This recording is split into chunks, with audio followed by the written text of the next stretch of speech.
one of the main things is NRSI is actually planning on having a trip over to India very soon. So we look forward to actually meeting you and your club members in person when we manage to get over there. So hopefully, now we can't say the exact date, but hopefully it'll be very, very soon. Sure, sure. We would love to host you, and all the members of NRSI are welcome to India. Please let me know if you, yeah. Please go ahead. No, I was just going to say, you'll have to tell me what time of the year is the least warm. I don't sun too well. Okay, this is very difficult question, you know, because all around the year you can feel the summer vibes in India. Okay, so after I think if you like to visit the monsoon in hills, so you can visit in July to August. And if after that pleasant weather, you will get pleasant weather after that, you know, in September, October, November, will be fine for you. Yeah. Sounds like a plan. Now, the other thing is, I know that a huge aspect of your life has been dedicated to, obviously, charitable work. You've been involved with, obviously, the Jabala Action Research and organization, and you've also been involved with Save the Children. Maybe you'd like to tell us a little bit more sort of about those two organizations, just to give our listeners a feel for what they're sort of all about. Sure. Jabala Action Research Organization is a local community-based organization which basically work for child rights and women empowerment. So when I worked over there, I worked with the children of sex workers and the trafficked survivors who are, you know, there are many poor people in the extreme remote parts of India, as well as I'm talking about West Bengal, my state. So there are particularly some district where trafficking is very, very much, you know, I mean, many young girls and adolescents and children get trafficked from those areas to another states for income generation. Okay, sometimes parents sell them. Sometimes they are traffickers, agents influence them for job or you know, for in the name of marriage. There are different kind of issues. So the main thing is for different reasons they are trafficked to another states. So I used to work with these trafficked survivors who were rescued from that place, and then worked for their rehabilitation, further rehabilitation. So this is about Jabala. They work in different districts of West Bengal.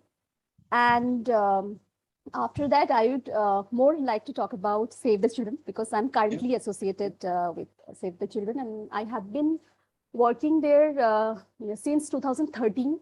So now it's going to be 9 years now. And Save the Children, basically a child rights based humanitarian organization, which has global presence more than 80 countries in the world. And recently we have completed our centenary celebration. So we have completed 100 years. So it's more than 100 years old organization. And in India, it works in 18 states across the India, and run different projects on basically 5 themes or issues: child protection, child poverty, health and nutrition, education, and disaster management and resilience.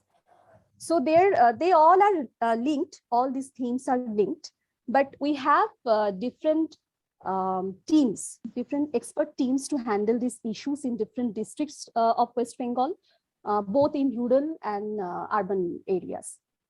And I will, talk about my program. I'm working in a project which is called New Horizons. Okay, so it is an alternative livelihood generation program which was initiated in the year 2008. in the slums of Kolkata, slum areas. And we started this work with the children of domestic workers. I mean, the child domestic workers. So afterwards, in 2017, we expanded our work to rural areas. And now we are working in, remote coastal villages of Sundarban Delta region, where which are extremely disaster prone, poverty driven, and poor. You will find many poor families there. So we are working there for livelihood and skill development of adolescent and youths. And our target group is 18 to 24 years. Okay, so mainly we are dealing with two models. In urban, we work for employment model, and in rural, we work for entrepreneurship model. So I will stop here if you have any questions. Well, basically, I'll say one thing, that what we'll do is we'll put up links or details to our membership as to how they may be able to donate to those charities, because they're very important charities, we believe, extremely sort of urgent to, issues to resolve, and they're a great cause, so they deserve kind of our support from this country. In addition to that, I'd like to thank you, Sangita, for an excellent presentation, very enjoyable. And certainly we hope to, experience having you back again at a later stage to talk about other different topics, as time goes on. But very much appreciate it. And there's one other thing we'd like to do. We'd like to actually offer you honorary life membership within the NRSI. Okay. First of all, thank you very much. Many thanks to NRSI, to you, to David, and each one of you, each participants who are listening to me for last few hours. And I'm really, I'm feeling really honored and overwhelmed that to accept the honorary membership of NRSI. Thank you very much. And secondly, I would like to thank you for giving me this opportunity to share my experience, because I'm a very much fresher and newcomer in amateur radio world. So it has been very wonderful for me to share my experience with all of you. I think, Sangita, you may be new, but you're not giving yourself enough credit. You've done a lot for the hobby over the past while, and more importantly, like, for all of the good work that you've done for the charities, etc. It's remarkable work. So definitely, on behalf of all of our membership and our listeners and everything, thank you so much for all of that. I suppose I'll open it to the floor for any questions. If anybody has any questions for Sangita, we'll open the microphones now.